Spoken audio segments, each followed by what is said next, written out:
See how easy that was? All right, let me make Mrs. Marcus a co-host. All right. So good evening, everybody. My name is Tammy Klein, and thank you for joining us. I am so happy that you all are here, and got my email today just reminding you about this lecture about the giants of Palm Beach County. And again, Henry Flagler and Addison Meisner is a history story that I had no idea. And like, you know, we love to have Dr. Marcus because she brings out all the scandals and all of the famous rich people. So listen back. And don't forget, at the end, we're going to have questions and answers, plenty of time. And again, if there's something that she missed or you want to learn more about what's been happening on this this little island of Palm Beach, I guess it's Palm Beach, Palm Beach. Maybe she has some really current salacious stories to tell. So without further ado, Dr. Marcus, thank you so much for coming, and you can share your screen whenever you're ready. Thank you. I'm going to do that right now.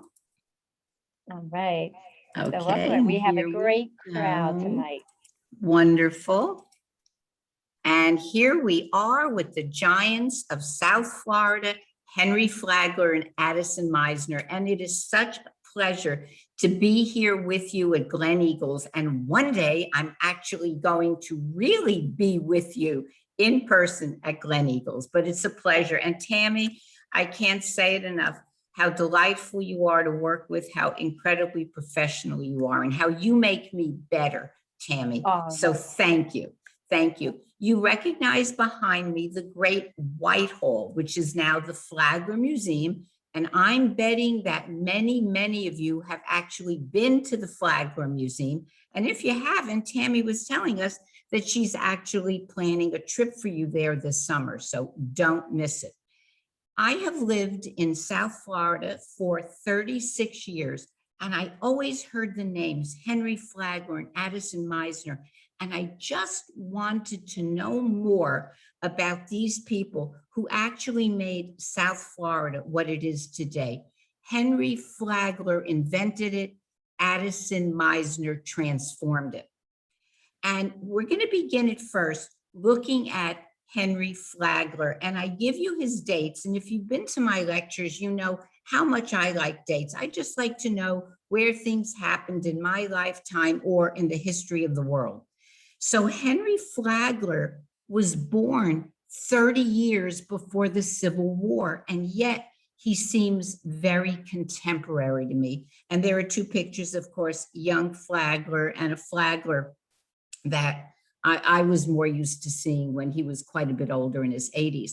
But we are going to pick up the story of Henry Flagler after he made his millions at Standard Oil. And as you know, it was a rags to riches story. Henry Flagler, born and raised in New York, left school in 8th grade, went to Ohio. His stepbrother owned a hardware store, and he went to work in the hardware store, did well, met lots of people, made the acquaintance of John D. Rockefeller, who was beginning Standard Oil, and a relative of Flagler's gave Rockefeller $100,000 for the business on the guarantee that Flagler would sit on the board. And of course, the rest is history. He made millions. And when we meet Henry Flagler in his Florida years, he's already retired from Standard Oil and is, of course, making Florida a force to be reckoned with. So his very first wife, wife number one, Mary Harkness Flagler. And really, the story of Florida is the story of Flagler's three wives. Wife number one, the wife of his youth. He was 23 years old when he married. Mary Flagler was sick most of her life. She was not a well woman. It was, however, a good marriage. They had 3 children, Jenny Louise, the oldest, Carrie, and of course, baby Henry. Jenny Louise died a very bizarre death at the age of 34. She had a very bad pregnancy and a very troubled delivery. Baby died during the delivery. Jenny was not well. The doctor recommended that she needed a trip down south to recuperate. And on her family yacht, on the way to Charleston, South Carolina, she died. Baby Carrie in the middle died at the age of 3. And Henry, the only one of the 3 children who inherited the family fortune and, lived to a ripe old age. I think he was 72 when he died. But in the last 20 years of Henry Morrison's Flagler's life, he and his son Henry did not speak. Henry was a great disappointment to his father. He refused to go into the family business. Instead, he attended Columbia University and went on to be the president of the New York Philharmonic. But Mary, Henry Morrison Flagler's wife, was not a well woman, as I said before, and the doctor suggested that she and her husband travel to Florida for the winter, get out of these horrible, cold New York winters. They were living in New York at the time. The year is 1878, and here come the Flaglers to Florida for the first time. They head to Jacksonville and St. Augustine.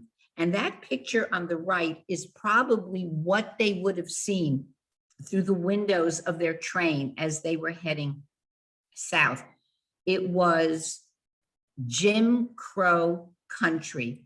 Florida in 1878 had only been back in the Union 10 years. Of course, they fought on the side of the Confederacy during the Civil War. And here we have ex-slaves picking cotton as migrant farmers. So here they come to Florida. The weather was beautiful, but the Flaglers found totally inadequate hotels that suited them. They went back to New York, and unfortunately, 2 years later, Mary died. But Henry Flagler never forgot the promise that he saw in Florida. And now comes wife number 2. She is the wife that no one mentions. This picture that you see is the only surviving picture of Ida Alice Shorts, because the family got rid of all the pictures, but somehow this one snuck its way into history. And I'll tell you the story about why no one mentions his wife in a little while. So Ida Alice was a very stunning redhead, and she wanted to be a Broadway star, never quite made it, went to nursing school, and ended up nursing, you guessed it, Mary Flagler. Caught the eye of Henry Flagler. They were probably having quite the affair during the last few months of Mary's life. Ida was 20 years younger than Henry. So Mary dies in 1881, and you can see that Ida Alice and Henry marry 2 years later in 1883. And I will tell you the story of their divorce in just a little while. So Ida Alice, as you might assume, was not well accepted in New York society. So she was looking for a place where she could dominate society. And she found it in South Florida. So Ida and Henry Flagler honeymoon in South Florida. He remembers how full of promise South Florida was. And he starts buying up land to build what was to become the first hotel on the American Riviera. And the hotel is the Hotel Ponce de Leon in St. Augustine. It opens up in 1885, 1888. It had many, many firsts. It was the first hotel in the country to be made of poured concrete. It was the first hotel to have electricity, compliments of Flagler's good friend, Thomas Edison. And it was the first hotel to have running water. And Ida Alice was in her glory. the Ponce de Leon Hotel became a destination for those rich friends of the Flaglers who were dying to get out of the New York winters. And if you know St. Augustine today, you know that this is now the building of the administration center on the what is now Flagler College. And the Ponce de Leon Hotel was so popular that a year later, across the street, the Alcazar Hotel was built, and the Alcazar had the largest indoor swimming pool in any hotel in the country. And there's a picture of the swimming pool there on your left. So if you've ever been to the Meisner Museum, which at one time was the Alcazar, and you wonder, well, where's the swimming pool? It was covered over and is now a cafe. So we know St. Augustine, and we know that St. Augustine gets chilly in the wintertime. So Flagler decides to push a little bit more south. And this is what he finds, this barrier island in the middle of nowhere with hardly anybody living here. And this is a map of what the Palm Beach area looked like when Flagler bought land here 100 years ago. But he had imagination. And on this land in the middle of nowhere, he builds the Royal Poinciana Hotel, and it opens up in 1894 on the shores of Lake Worth. So now we're in what is going to become Palm Beach. It was, after an addition or two during Flagler's lifetime, the largest wooden structure in the world. It was on the shores of Lake Worth. It had 1,700 in staff. Here's an aerial view. It was so large, it encompassed about 3 miles with all of its corridors, and the bellmen had to ride bicycles to deliver mail, food, and packages. The place was so long. And it really did become the destination. And they had a very famous tea room, and after an exhausting day of doing not too much of anything, Flagler's wealthy friends would then have tea on the lawn in the tea gardens. And if you were hanging out at the tea garden, you might see Henry Flagler himself being pedaled around the grounds. And that's the picture, of course, on the left. And these are very interesting chairs. They're sort of wooden push chairs. And these were very, very popular back then. So you can see this picture of the Black wait staff waiting to be summoned by a hotel guest to be pushed around the grounds. And then there weren't too many places to go. And then to be pushed into what became a tourist attraction. It was called the Sticks, and it was where the Poinciana's Black staff lived. And this area called Sticks was like a little Caribbean village. So the wealthy tourists being pushed on their wheelchairs would be pushed into town, and they would get out of their chairs, and they would pop in and out of the stores, and they would get a little bit of taste of what the islands were like. Well, after a while, Henry Flagler began to realize that this little town, the Sticks, was on very valuable property, and he wanted it back. So there is a legend out there that Henry Flagler decided to do something about it. He hired a carnival to be set up in West Palm Beach, and he ferried 100% of the workers and their families from the Sticks over to West Palm Beach to enjoy an evening of the carnival.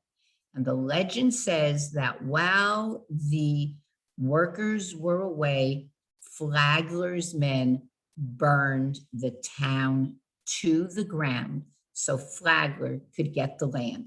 Whether that's true or not, we're not really sure. However, from then on, the staff lived in West Palm Beach and either took the train or the ferry over to go to work every day, and Flagler had the land that he wanted. So if you're wondering, well, where is this giant hotel? I've been up to Palm Beach a lot of times. I've never seen it. And that's because this is what's left of the hotel. In 1936, it became a white elephant. It was very expensive to run. And you might see driving down the road one day, this plaque that commemorates the hotel. But the Royal Poinsettia was also the victim of one of Flagler's great successes.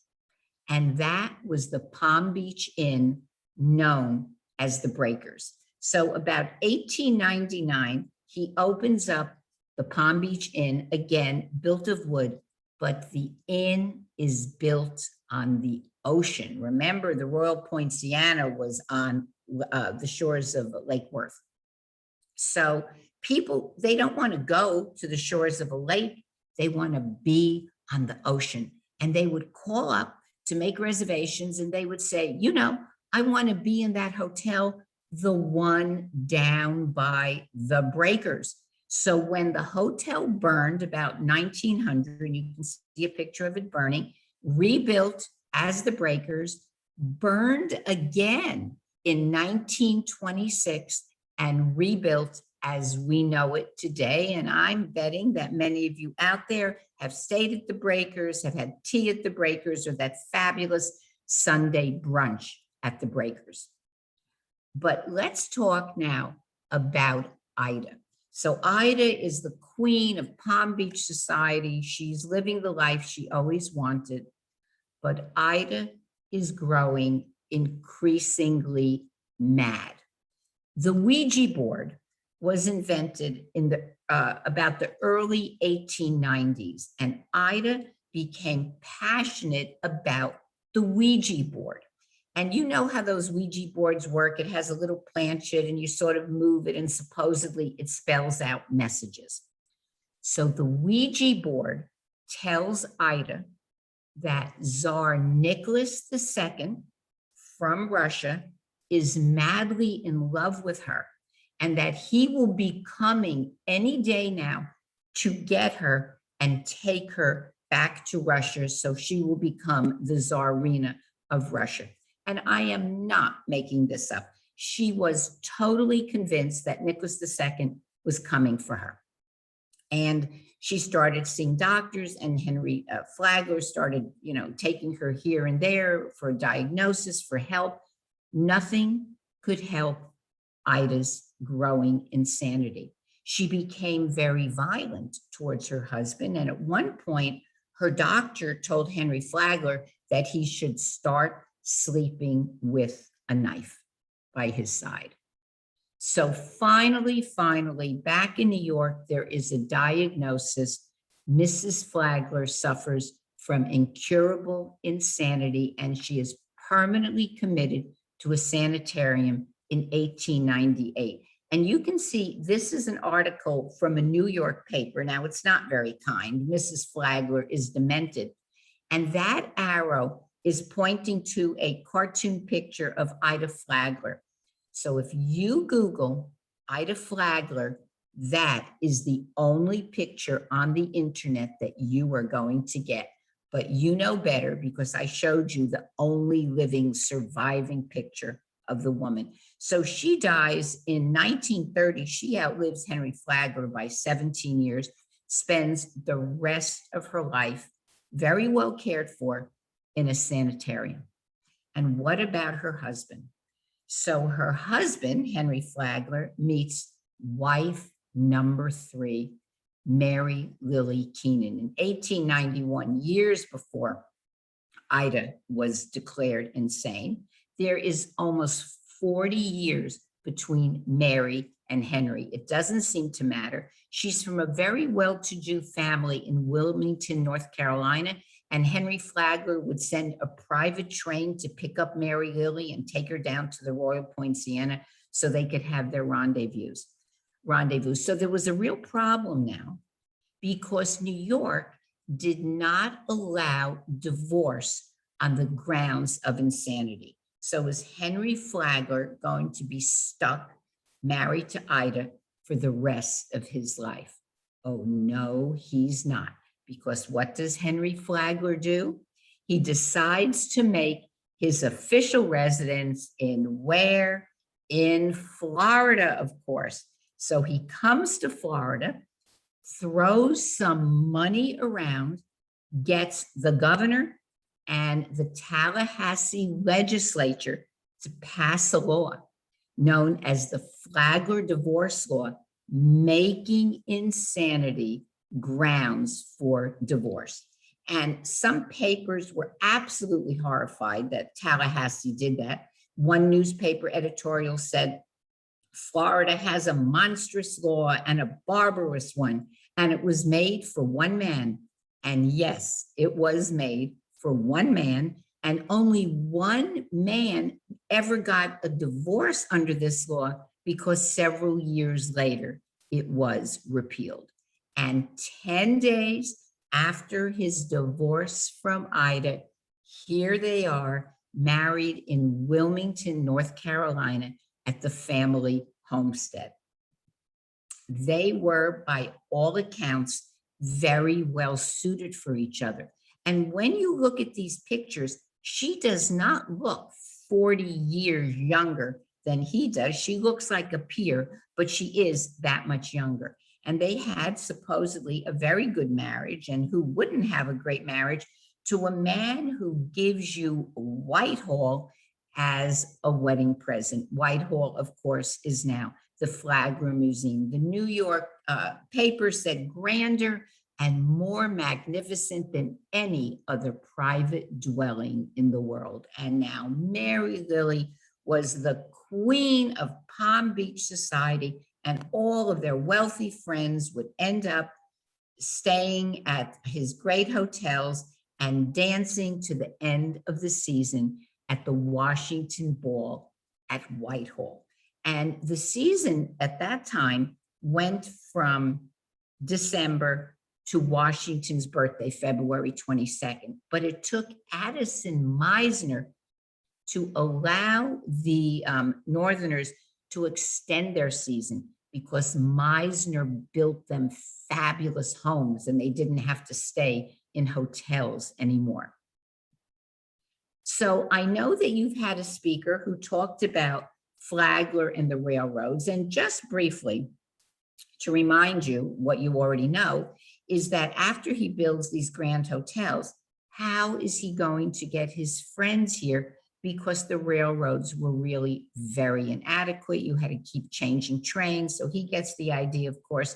He starts buying up short line railroads. After a while, he gives up on that. He just buys the land and builds the railroads himself. So his very wealthy friends up north can hop on a railroad and come all the way to the front door of the Hotel Poinciana.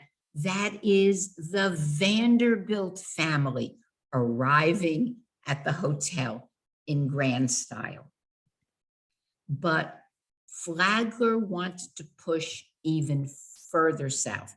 Flagler knew Julia Tuttle. When Flagler was working in Cleveland, he and Julia Tuttle became friends because she was from Cleveland, and Julia Tuttle had inherited a fortune, land, money from her father, and she came to Miami, and we call her the mother of Miami, and she persuaded Henry Flagler to extend the train into Miami. And here comes the train. That is the picture of the very first train pulling into Miami in 1896. And we just need to stop for a minute, though, and remind ourselves who built these railroads. Unpaid convict labor built the railroads. Florida had a very interesting system of leasing convicts to work on road projects. So Henry Flagler paid the state kept the money, never gave a dime to the convicts who really lived and died working the railroads.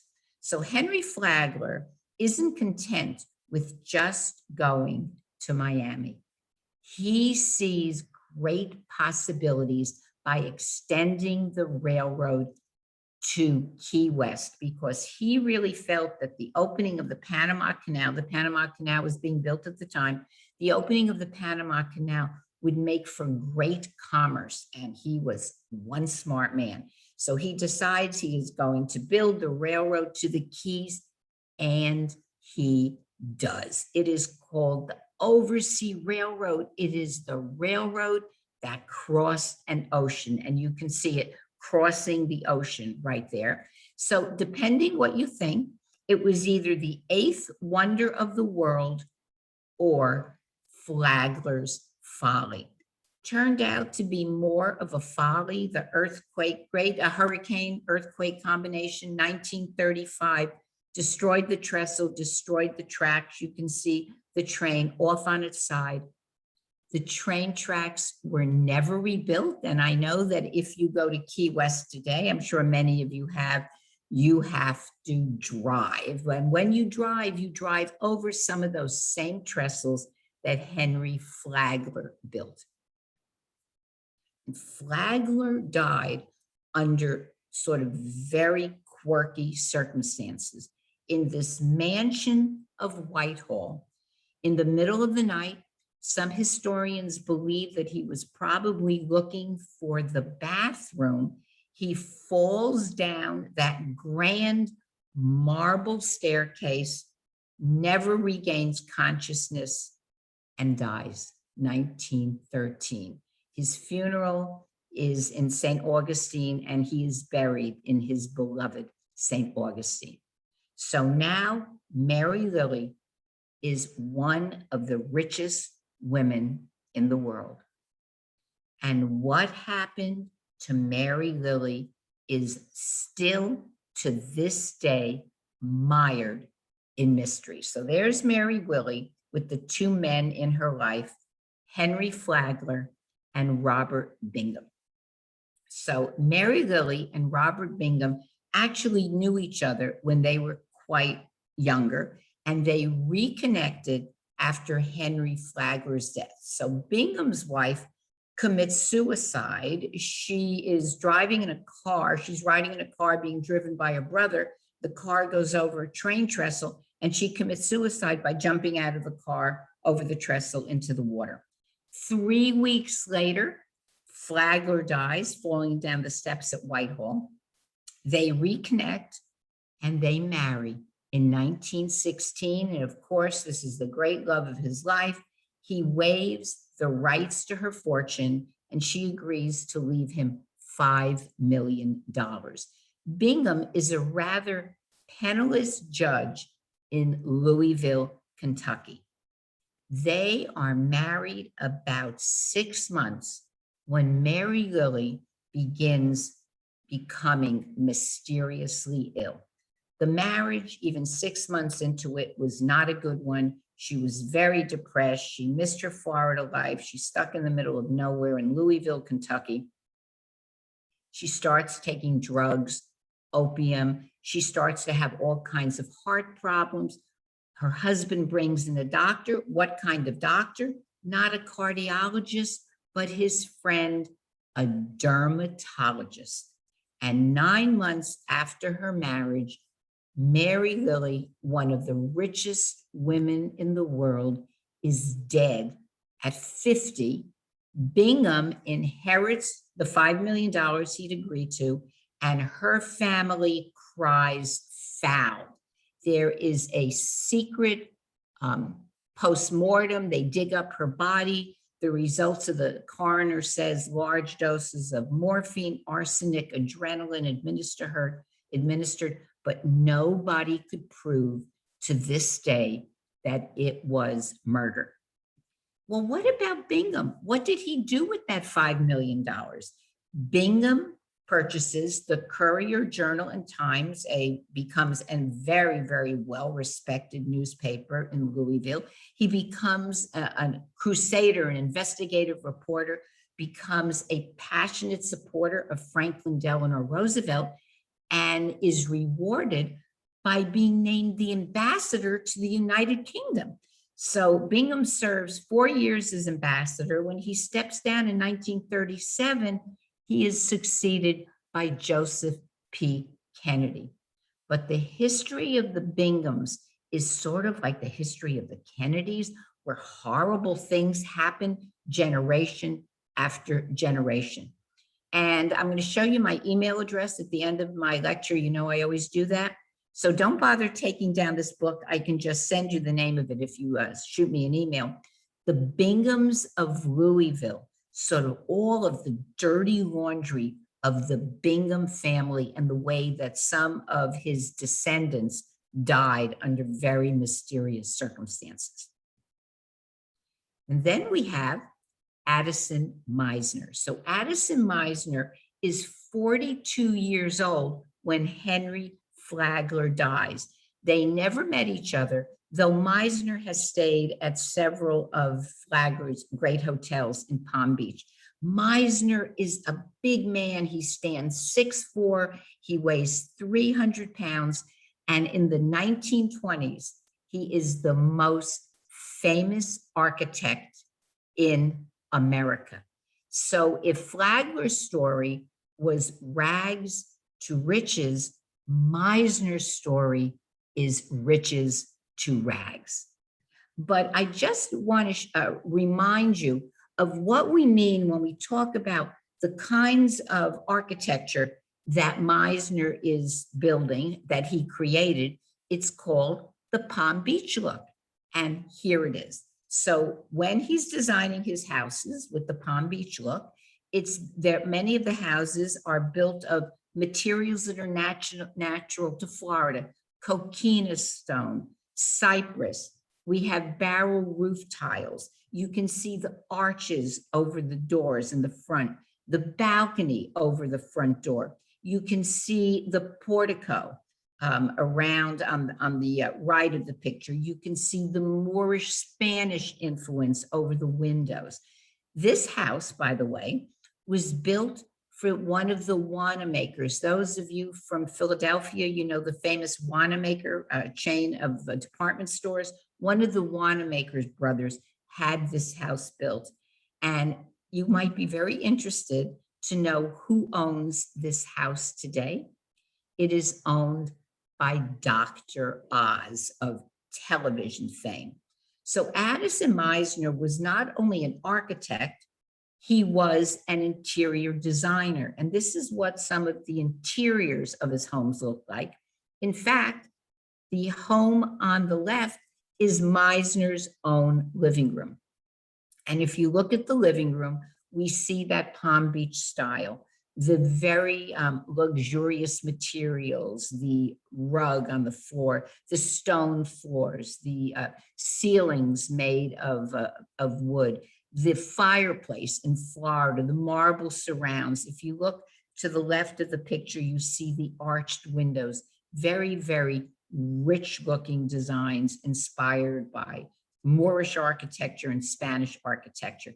The picture on the right is a picture of the home that was commissioned by the heir to the Jello fortune. It was considered to be the envy of everyone who was ever in this house.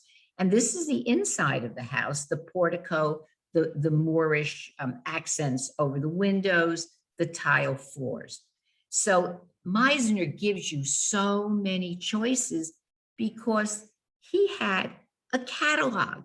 And this is a page from his catalog. So if you don't know quite what you want, you can leaf through the catalog. You can pick out a bird bath, fireplace surrounds. You can pick out how you want your windows to look. You can pick out whether or not you want a turret, the outside of your house. So Meisner gives you lots of choices. And many of the things that you're going to choose, Meisner himself is going to make in his Palm Beach factory. And that's a picture of Meisner, and he's watching his artisans craft what he called the kiss of the centuries. He wanted everything to look old. So he has his workmen making new pieces and then making them look old. And it was called, the process was called Los Manos. They were using their hands to create these wonderful things that Meisner was going to use inside his homes. So Meisner has a fascinating background. He wrote his own autobiography. It was called The Many Meisners. And look at them. There were many of them. Mom and Dad Meisner actually had 8 children. One of them died before this picture was taken. 7 boys and a girl. So in this picture, you can see the 7 surviving children. And of course, the red arrow points to Addison Meisner. Behind Addison on a step is his younger brother, Wilson. And Wilson Meisner will be the downfall of his older brother, but that story's coming later. So the family lived in Benicia, California, which is outside of San Francisco and was actually the capital of California for a while. And their father, Lance, and you can see their father, he's off to the left of the picture in the white beard. He was a very established lawyer and president of the California Senate for a while. So we have a very prominent family. And he was made a diplomat to Guatemala. So at the age of 15, Addison and the rest of the family go to Guatemala. And on their way to Guatemala, they stop in Mexico. And Addison gets off the ship and he sees this church of Spanish architecture. And he says, it was the best day of my life because I knew right then what I wanted to do. I wanted to be an architect. The family sent me to schools and universities, but there was no use. I was just dumb, he writes in his autobiography. And of course, he wasn't dumb at all. He was just a non-traditional student. Lucky for Addison Meisner, you didn't need a college degree to be an architect back then. You can become a licensed architect by apprenticing with an architect. And that's exactly what he did. So he went to San Francisco, he apprentices as an architect. Along comes Wilson and 2 other brothers and said, let's go on an adventure. They go to Alaska and they pan for gold. And they go to Australia and they go to Hawaii and they have all these fantastic adventures. And he comes back to San Francisco and he's sort of working for a while with one firm and he's really bored. And then he goes to New York to try his hand at a new firm in New York. And who does he meet in New York? A man who will change his life. And that is Paris Singer, the 22nd child of Isaac Singer, the heir to the sewing machine Millions. And that picture is of Paris Singer and his longtime lover, Isadora Duncan, the famous dancer. And Duncan and Singer actually had a child together, even though Paris Singer was married to someone else. Singer himself was an architect and a great philanthropist. And his passion during World War I was building veterans hospitals in Europe for veterans suffering from post-traumatic shock. So Paris Singer meets Addison Meisner in New York. They get along great. And Singer persuades Meisner to come to Florida. So the year is 1918. Flagler has already been dead 5 years. And here comes Addison Meisner. And what's his first commission? Well, Paris Singer is going to build one of those great convalescence centers here in Palm Beach. And here's the advertisement: the first shell-shocked club in America, home treatment of shell-shocked veterans. And it's going to be called the Touchstone Convalescence Club. And it's going to be built on Worth Avenue on this property owned by Alligator Joe. So this was the big tourist attraction in Palm Beach. So Singer buys Alligator Joe's property. They're all set to build the convalescent club when they realize, wait a minute, these veterans coming back from Europe, they're not coming to Palm Beach. They want to go home. So we're going to build something else. And the result is the Everglades Club, which you have probably passed a million times on Worth Avenue, but it's so subtle, you probably didn't even know it was there. So this is going to be a club for the country club set. And if you look at the Everglades Club, you can see all of the hallmarks of Meisner's style, the arches, the Moorish style windows, you can see the barrel tile roofs. The Everglades Club opened up in 1919, and who plays at the opening of the Everglades Club? None other than Addison Meisner's very good friend, Irving Berlin. And this is a picture of the inside of the Everglades Club, because many of us will never get into the Everglades Club. You have to come, first of all, you can't even join. You can't even say you want to join. You have to be asked to join.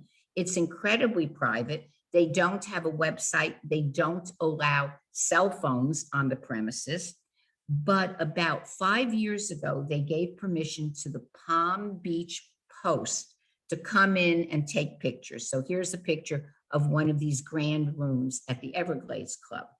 The club was famously racist and anti-Semitic. Supposedly, they turned away Sammy Davis Jr.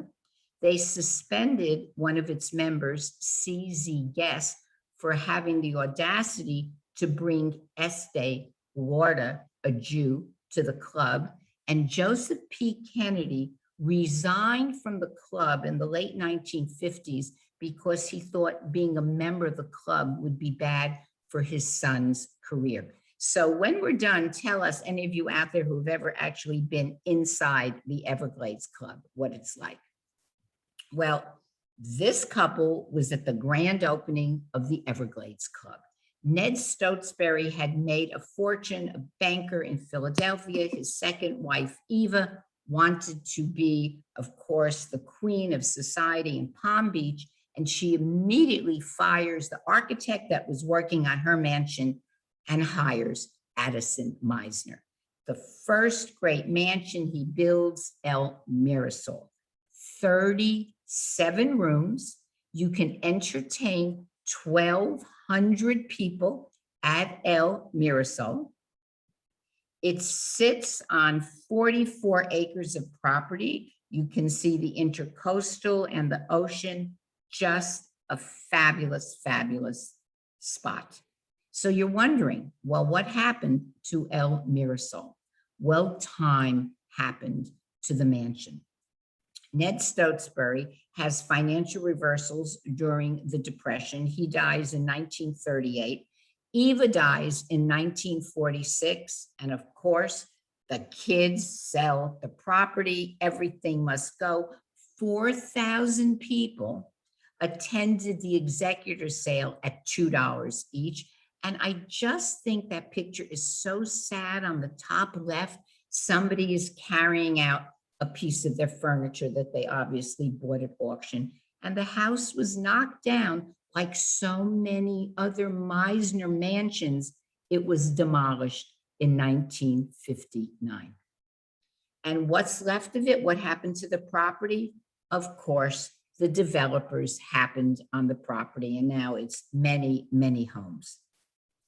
You might recognize this. This was built by Meisner in 1923 for another one of those Wanamaker brothers. He built this great house that was bought by Joseph P. Kennedy in 1933 for $120,000. And of course, we know it as the Kennedy, Florida White House. El Solano was built in 1925 for Meisner. This was going to be Meisner's own house, but Harold Vanderbilt took one look at this house and said, oh no, you must sell it to me. So Harold Vanderbilt bought the house in 1980. Look who else bought the house. John Lennon and Yoko Ono bought the house. They lived in it months before they went back to New York and John Lennon was killed. She sold the house 5 years later for untold millions. And now we have Addison Meisner's baby brother, Wilson. So Wilson, like Addison, one of these guys that you just love. He's funny. He says very witty things. He was the one who said, be nice to people on your way up because you'll meet them on your way down. So Meisner, Wilson Meisner, had been making a living in Hollywood as a screenwriter. Remember, this was a very well-connected family, lots of contacts. He gets his job, becomes pretty successful as a screenwriter, but he's bored. So he comes to New York and he's a real con man. And he marries an heiress named Mary Yerkes, who is 18 years older than he is. And what does he do? They're not married a month or two. He steals her Rembrandts, sells them, replaces them with forgeries. She, of course, finds out, divorces him immediately. He's in debt. He's on drugs. He turns to gambling. His life is a mess. So where does he come?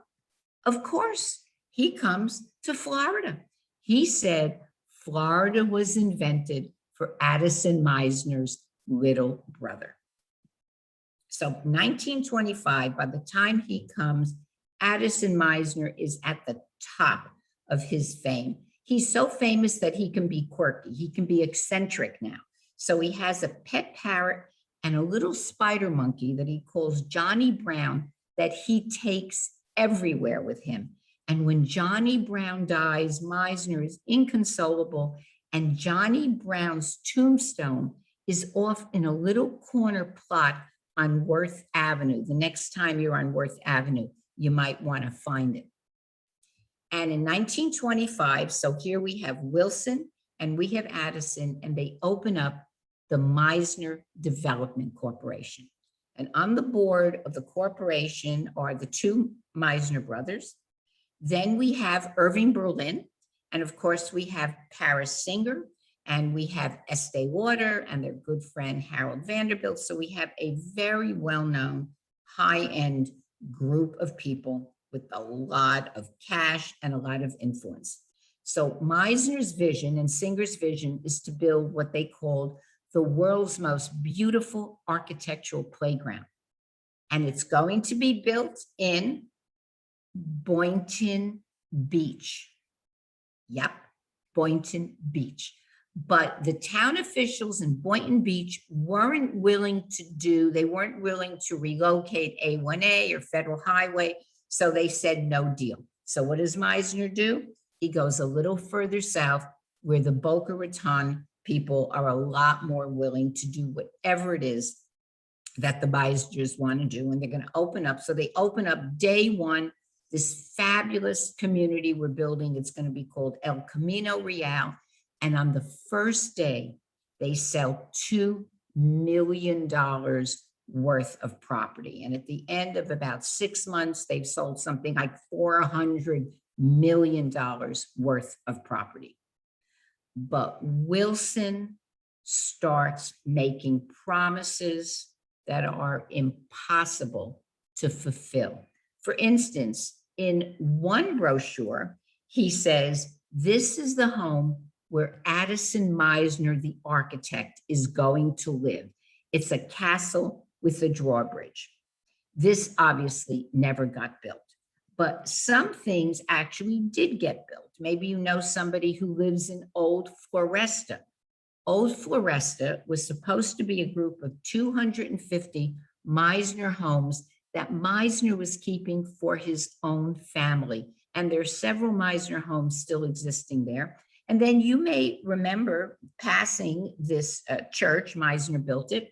It's located on Federal Highway. It is now the Boca Raton Historical Society and City Hall. So that got built.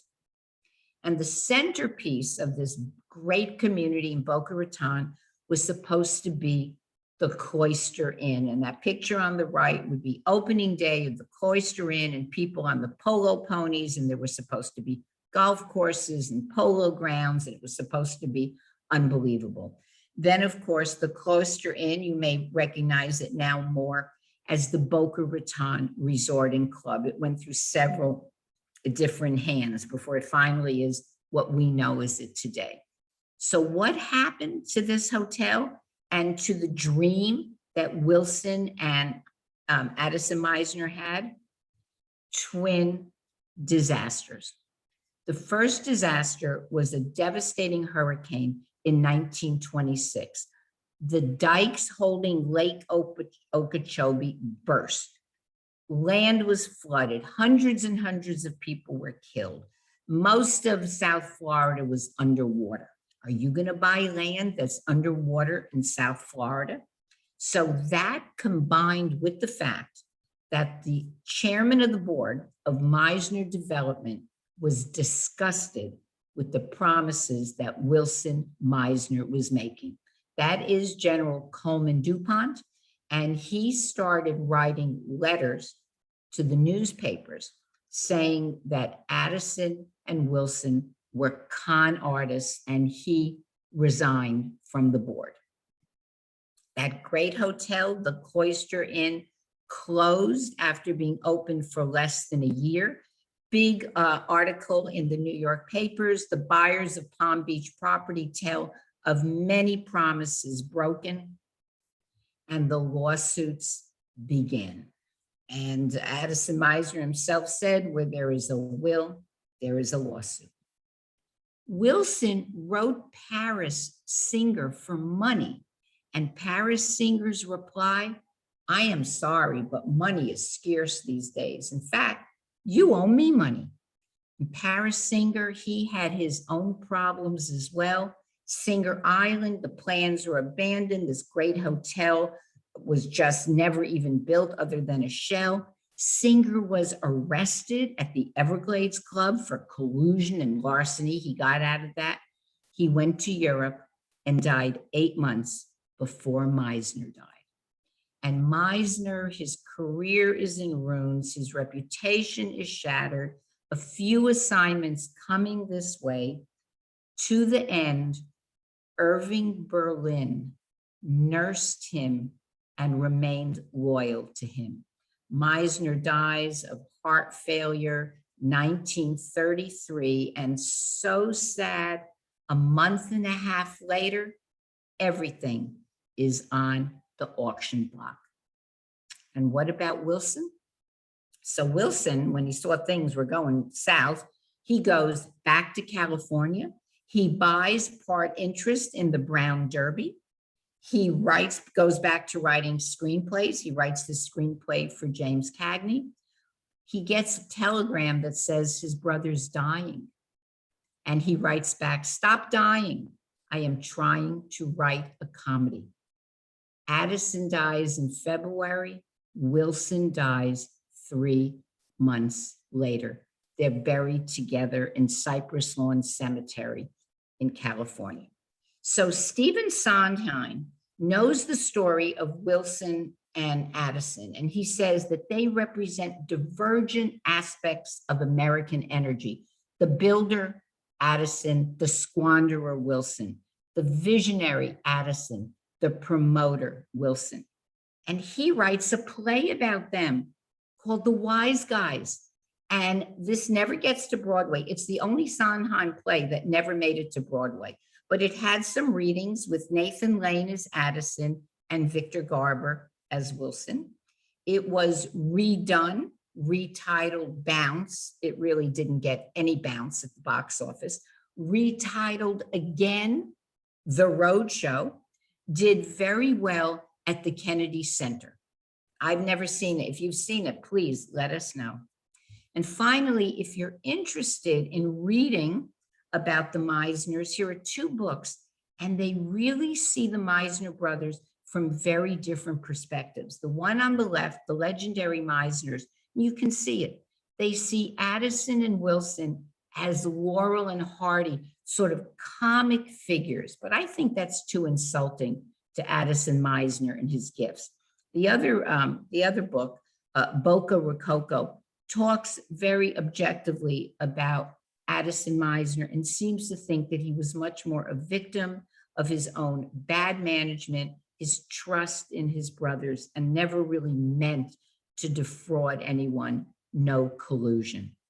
So if you are interested in knowing about these books, just shoot me an email. And I thank you, Gleneagles, for your time. And thank you, Tammy, for having me back again to speak about these two fascinating characters. Thank you. Oh, that is, everybody, yes, applause, applause. Thank you. Thank you. Now, if you guys check in the chat section, I've put up a few links for you, you know, a couple of the Amazon links for the books and articles and stuff like that. So, you know, you can download them now, you know, some of the information, but now I have a ton of questions for Dr. Marcus, but I'm going to let the members go first because I speak too much. So everybody, never. Always. So you can unmute yourself again by hitting the space bar, raise your hand, unmute yourself. Mrs. Greenberger, yay. What would you like to ask? I'm curious as to the, so many things are still named for Meisner, even though he had the bad reputation at the end. Yes, so that's a great question. Thank you. So Meisner falls, you know, sort of out of favor in the you know, the 40s and the 50s.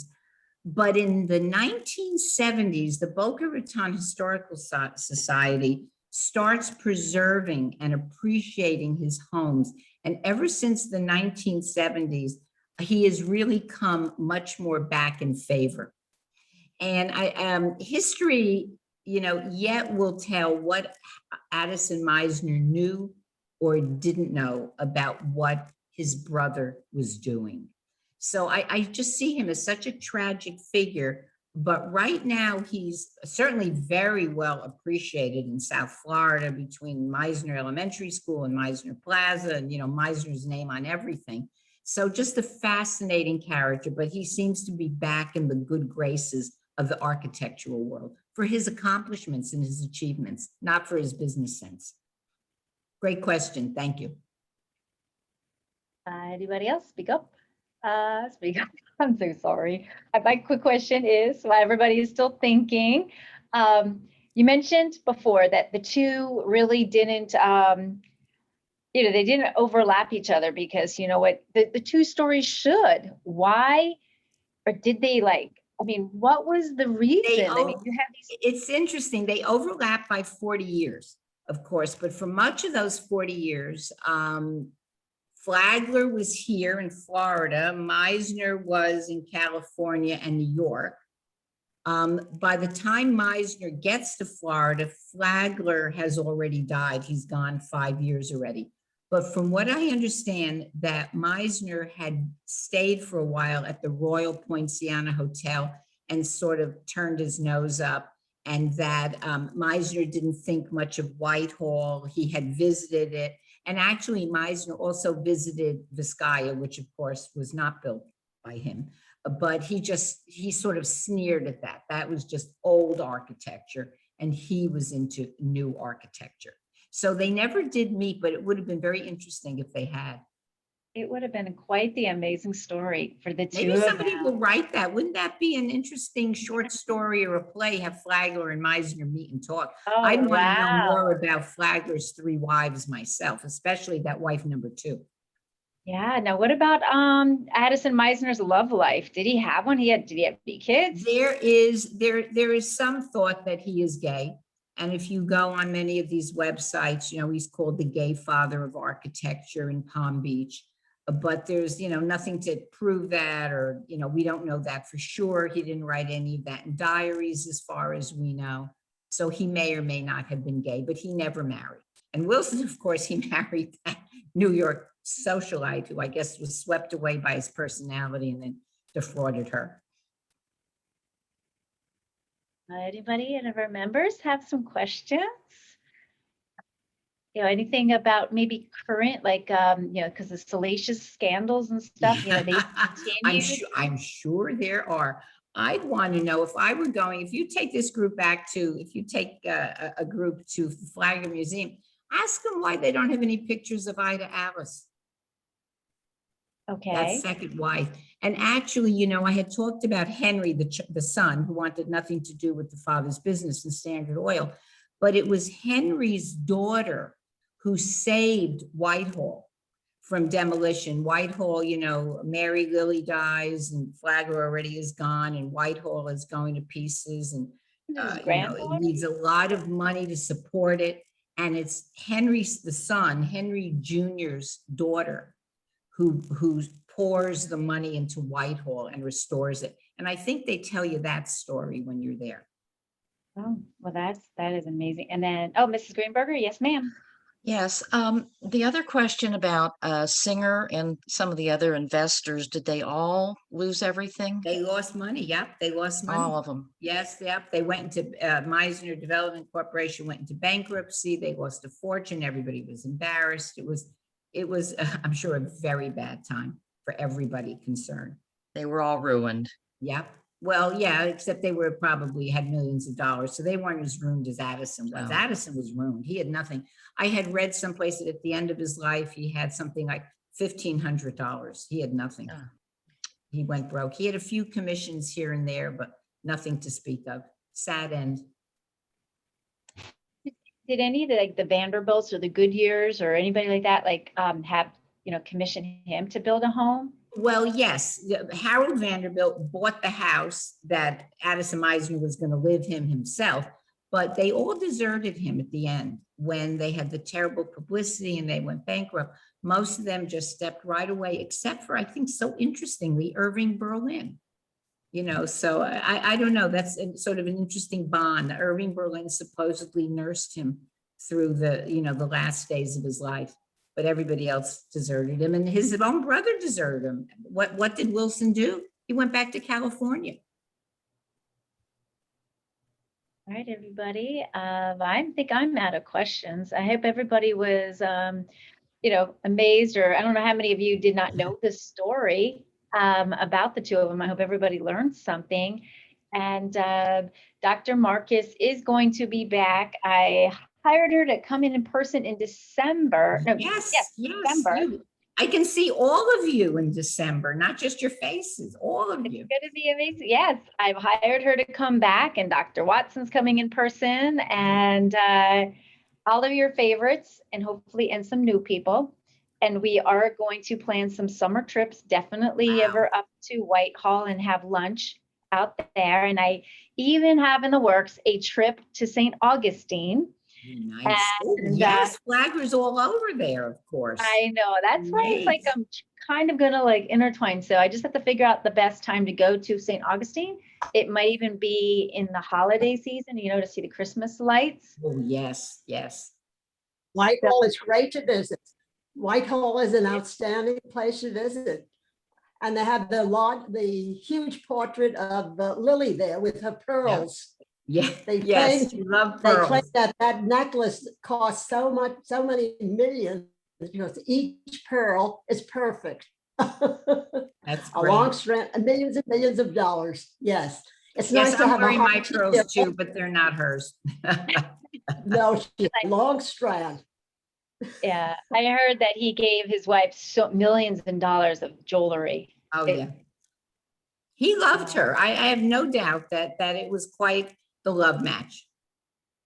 That's super. All right, everybody. Well, I appreciate everybody coming. Any last minute questions? Because I don't want to miss out on anybody. So thank you, Dr. Marcus. You're welcome. And if joining anybody, us. thank you. If anyone Thank wants you. the names of those books, just shoot me an email and I'm happy to send them out to you. And thank you, Tammy, and thank you,